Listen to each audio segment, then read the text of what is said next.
Assalamualaikum warahmatullahi wabarakatuh. Waalaikumsalam warahmatullahi wabarakatuh. Semoga kalian dalam keadaan sehat.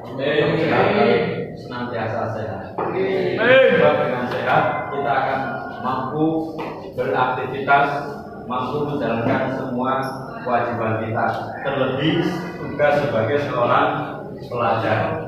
Waalaikumsalam. Dengan sehat kita bisa mengikuti pelajaran, karena sehat juga merupakan satu nikmat yang luar. Oke. Untuk hari ini sepertinya masih ada yang tidak kelihatan batang hidungnya, maka dan mungkin juga dalam kondisi hujan ya. Nah, kita maklumi saja. Tapi kita berharap mereka juga dalam keadaan sehat. Hari ini nggak bisa berangkat, besok kita bertemu lagi. Baik. Untuk materi pada hari ini silakan dibuka, yaitu iman kepada Allah, atau kalau di situ aku selalu dekat dengan Allah. Silakan, itu mungkin bab yang pertama. Ada berapa urusan? 99. Oke. 99. Kok ngerti? Kok tahu 99 dari mana? Mana dasarnya? Kan biasanya orang sekarang gitu. Mana dasarnya kalau Asmaul Husna itu kok 99? Karena dalam keterangan yang lain ada yang mengatakan, ada yang menyebutkan 127, ada yang mengatakan 132. Tetapi dari sekian pendapat itu, maka yang paling banyak diikuti ya,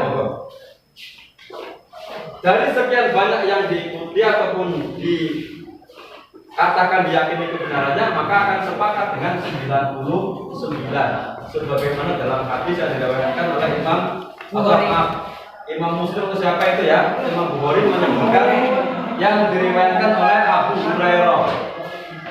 Di sana menyebutkan begini, inna lillahi tis'atan wa tis'ina.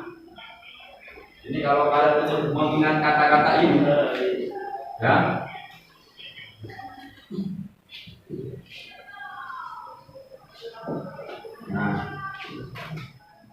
yang punya hak memaksa itu hanya Allah. Masa dikasih namanya kohar aja orang khawatir, coba maksa nantinya. Kalau kohar saja. Tapi kalau Abdul Kohar beda. Hambanya zat yang maha memaksa. Jadi bisa dipahami ya.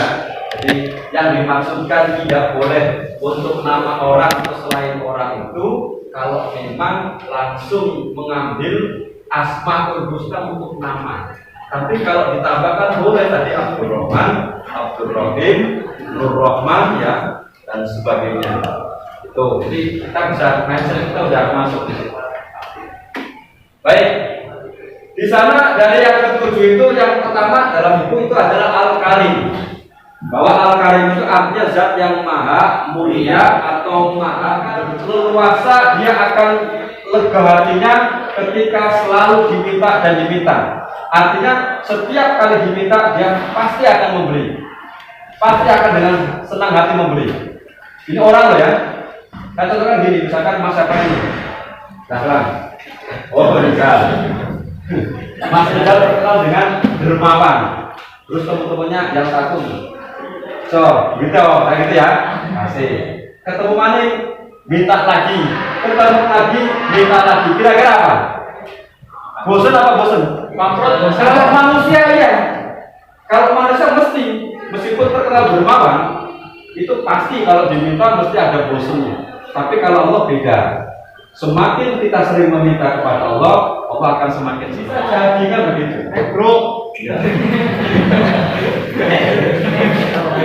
Apalagi mohon maaf, ada yang terlepas sama itu. Ya, apa di sana?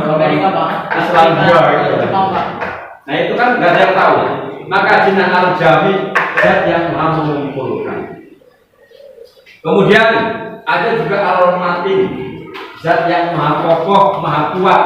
Kalau kuat saja itu masih mudah ditembus, tapi kalau Al-Matin di atasnya kuat, bisa seimbang, bisa tidak pilih kasih, bisa sama rata. Tapi apa iya adil seperti itu?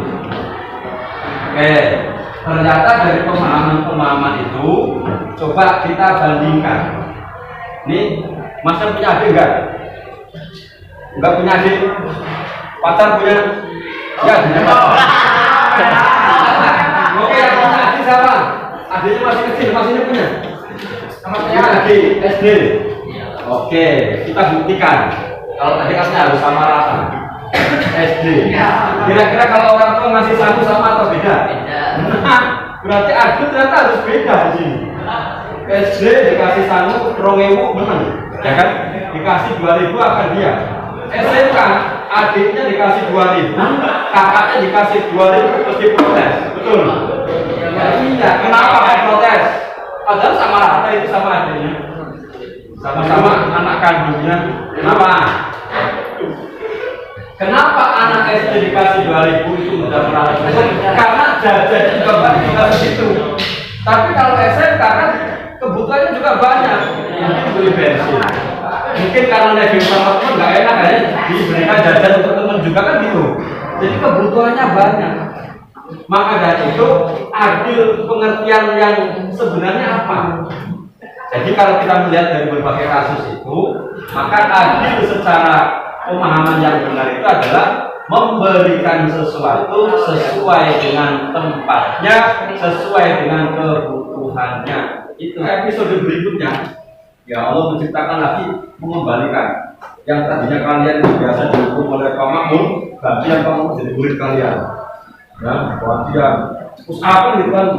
Kalau hukum kayak gitu ya, terserahlah. Artinya pada kemudian episode berikutnya kita nggak ada yang pernah tahu. Karena Allah punya al-awwal, maha awal, al-akhir juga maha akhir, karena yang pernah tahu. Bahkan nanti, ya, ketika proses yang tadi dikatakan ada yang disebut dengan kiamat itu sudah pada episode kali ini. Artinya pada kehidupan sekarang, memang semuanya binasa, semuanya mati, kecuali zatnya Allah. Kalau kemudian bertanya loh, itu yang biasa bertugas mencabut nyawa bagaimana? Mati semua. Cuma prosesnya beda. Apa?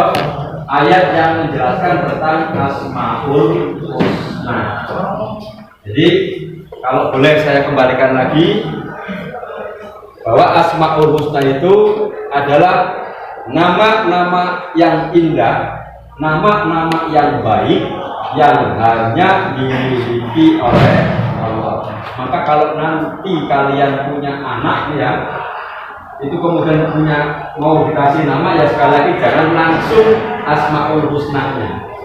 Harus ada penambahan yang lain. Sebaik-baik nama betul Abdurrahman, Abdurrahim. Itu sebaik-baik nama. Tapi bukan berarti namanya nggak boleh.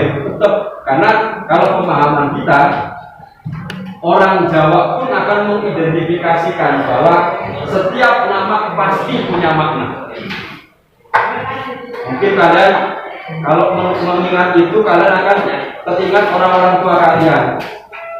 Mohon maaf kalau generasi yang sebelumnya kan mungkin ada yang namanya Runta. Nah iya, itu kan nama-nama orang dahulu mungkin ada. Namanya Michael Paul, Muhammad Julion, maksudnya gitu ya. Itu dulu. Tapi apa? Tetap nama itu pasti punya makna. Tapi kalau dalam Islam nama adalah doa. Maka sekali lagi kalau kalian punya keturunan, punya anak, kasih nama yang baik. Karena itu merupakan doa juga. Jangan asal yang penting bau Arab Pak. Namanya Bapak Seton ya jangan juga. Seton kan Arab ya, jangan. Atau namanya Tabak ya, atau Lahab misalkan. Ya jangan juga. Meskipun itu bahasa Arab. Silakan diberikan nama sekiranya nama itu artinya baik dan itu memang nama adalah doa. Dan kalau mau manggil juga diupayakan yang komplit atau paling tidak potongan kata yang maknanya bagus. Mohon maaf nih, namanya siapa Mas? Murtado, panggilan siapa? Murtado nggak boleh. Iya, panggilan juga ya. Mungkin Tado atau apa kan?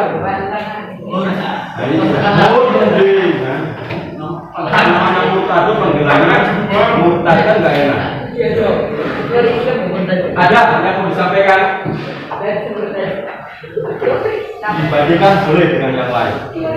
Oke, kalau ada begini. Untuk mengakhiri setiap perjumpaan atau setiap katakan pembelajaran itu biasanya yang kalian lakukan apa? Setiap orang yang sudah belajar mempelajari sesuatu yang diinginkan apa?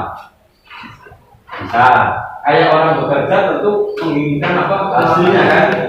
Jadi ketika kalian belajar tentu yang diinginkan kalian adalah kalian bisa memahami. Maka setiap akhir pelajaran kita jangan lupa doanya. Kalau awal juga sudah berdoa, maka akhir juga kita ada doa. Doanya itu banyak. Ada yang mohon maaf kalau juga istri biasanya apa kalau mau pulang. Asri ya, wal asri. Ini kadang saya juga heran. Disuruh baca wal asri dan dikasihkan tulisannya bingung. Ternyata cuma apal, banyak yang kayak gitu. Nah, dalam sebuah keterangan begini. Ini ada sebuah kita menerangkan begini.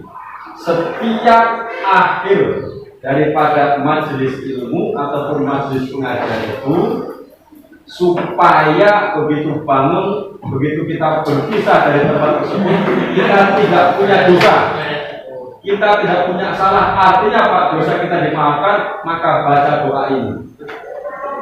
Mungkin sebagian banyaknya sudah hafal. Subhanakallahumma wa bihamdika asyhadu an la ilaha illa anta astaghfiruka wa atubu ilaik. Selama ini mungkin kita kenal, tapi ternyata nggak ngerti fungsinya. Ternyata manfaatnya itu tadi. Kita tahu bahwa setiap majelis, setiap pengajian tidak menjamin itu orang isinya pahala mulu, tidak menjamin. Memang tujuannya pahala mulu, tapi kaliannya ataupun audiennya yang mengikuti pengajian bisa jadi ada yang pacol, ya, ada yang mungkin ngerasani kan gitu ya. Sing dongeng kan harusnya mendengarkan materi pengajian malah ngerasani dan sebagainya, ya akhirnya malah nambah dosa. Maka ditutup dengan bacaan doa tadi. Harapannya sebelum berpisah bahkan dosa-dosanya sudah dimaafkan oleh Allah. Kan kepenak. Orang kalau sudah tahu ilmunya itu kepenak, enak itu. Coba dibandingkan orang yang nggak ngerti. Karena dikasih HP baru, disuruh buka karena nggak tahu akhirnya gimana, bisa rusak ya kan. Tapi kalau tahu ilmunya itu gampang, cara buka itu cuma kayak begitu. Tapi kalau yang sama sekali nggak ngerti, maka mungkin bisa rusak itu HP-nya atau mengoperasikannya. Maka penting sebelum kita melakukan sesuatu kita tahu dulu materinya atau ilmunya. Ya demikian. Jadi barangkali nanti ada hal yang kurang bermanfaat, kurang baik, ya saya mohon maaf. Tapi apa yang telah kita pelajari semoga kita dapat mengambil hikmah dan juga manfaat. Ya demikian. Wassalamualaikum warahmatullahi wabarakatuh.